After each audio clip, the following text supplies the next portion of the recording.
হ্যাঁ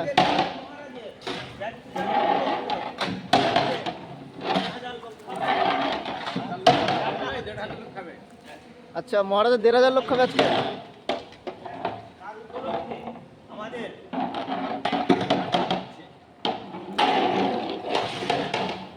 জয় প্রভুপাদ, জয় প্রভুপাদ, জয় প্রভুপাদ।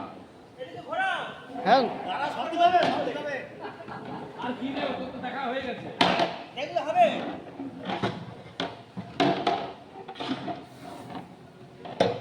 আর উপলক্ষে এই লাবড়া হচ্ছে, এখানে লাবড়া হচ্ছে। আচ্ছা, কি কি হবে বাবু? আজকে লাবড়া হচ্ছে এখানে, হুম আচ্ছা এখানে ডাল হচ্ছে। আচ্ছা কি ডাল হচ্ছে সেটা বল, মটর ডাল না মুগ ডাল না? হচ্ছে এটা মুগ ডাল, আচ্ছা মুগ ডাল হচ্ছে। আর ভোরবেলা উনুন ধরানো হয়েছে, ভোর 5টার সময়। ভোর- হ্যাঁ, ভোর 5টার সময় উনুন ধরানো হয়েছে। আচ্ছা, কি কি হবে আজকের প্রসাদ? ভগবানের রান্না তো ওখানে হচ্ছে রান্নাঘরে। হ্যাঁ হ্যাঁ, এখানেও সব সাধুরা খাবে।